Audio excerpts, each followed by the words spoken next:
мамлекеттин тарыхында басып өткөн тарыхый жолун чагылдырган видео тасмага көңүл бурабыз. Бүгүн Кыргыз сому өзүнүн 25 жылдык юбилейин салтанаттуу түрдө белгилеп жатат. Ар бир өлкө өзүнүн акча бирдигине ээ. Улуттук валюта көз карандысыздыктын атрибуттарынын бири.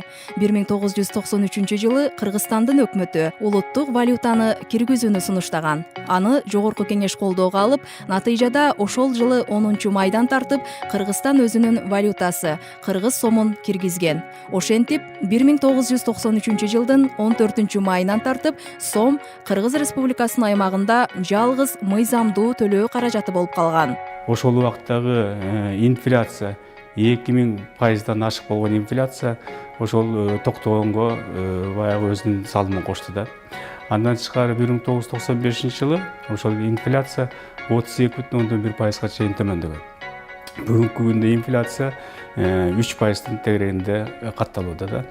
Андан тышкары сом төлөм каражаты катары биздин мамлекеттин суверенитетин тастыктаган бирден бир фактор болуп калды. Бул өзүбүздүн экономикалык, саясий, маданий жашообузга чоң салым алып келди деп айтсам мен жаңылышпайм да. Башка мамлекеттердин валютасынын арасында өзүнүн кайталангыс татыктуу ордун таап алды. Андан кийин сом өзүнүн этаптарын басып өткөн. Алгачкы банкнотту өтө кыска аралыкта жана минималдуу, аз чыгым менен даярдоо керек болгон. Ал кезде алгачкы банкноттор 1, 10, 50 тыйын жана 1, 5, 20 сом үлгүсүндөгү жүгүртүүгө чыгарылган. Булар өткөл мезгилдин акчасы деп аталып, каражаттын жана убакыттын чектелүү болгонуна байланыштуу алар өтө деле мыкты сапатка ээ эмес, дээрлик кагаз түрүндө болгон. 1994-1995 жылдары акча белгилеринин экинчи чыгарылышы ишке ашырылган. Биринчи банкноттор катарына 50 жана 100 сомдук номиналдар кошулган. Анын коргоо элементтерин өркүндөтүү комплекси жасалма акчадан сактаган. Банкноталарга белгилүү маданият ишмерлердин аты жана сүрөтү чагылдырылган. Анын сырткы бетинде тарыхый архитектуралардын эстеликтери жана табигый ажайып жайлардын сүрөттөрү чагылдырылган. Үчүнчү чыгарылыш 1997 жылдан 2005 жылдары чыгарылган үлгүдөгү банкноттор. Анын коргоо элементтери бир топ жогорку деңгээлде чыгарылган. Акырындап 5 жана 10 сомдуктар өзгөртүлүп, 2000 жылы 200, 500 жана 1000 сом киргизилген. Бирок алардын көлөмү өтө чоң болуп чыгарылып, колдонууга ыңгайсыздык жараткан. 2009 жылы 4-чү чыгарылышында банкноттордун баары 1,5-2 сантиметрге кичирейтилип, акчалар капчыкка кыйынчылыксыз батып калган.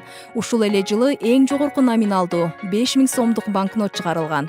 Ал дизайны жана коргоо элементтери жагынан абдан прогрессивдүү деп саналып, 2010 жылы 5000 сомдук акча эл аралык жыл банкнотасы сынагынын финалисти болуп табылган.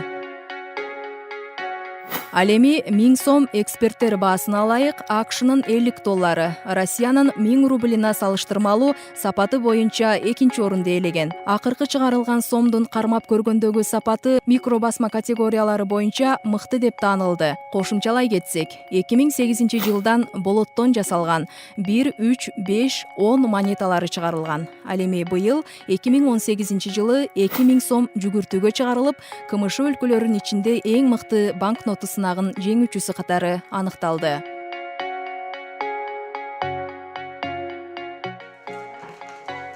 Акча бул биздин жашообуз. Ал тынымсыз аракет, ак мээнет аркасынан табылат.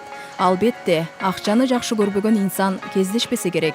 Ансыз бир дагы күндү элестетүү мүмкүн эмес. Мына ошол акчада биз сыяктуу жакшы мамилеге муктаж. Акчаны туура эмес сактап, же башаламан бүктөп, туш келди чөнтөгүнө салып жүргөндөр зээнди кейтет. Аны атайын капчыкта сынын бузбай сактоо керек. Ага канчалык аяр мамиле жасасаңыз, акчада сизди жакшы көрүп, берекеси артат. Самара Халилова, Тилек Адинабеков, ынтымак.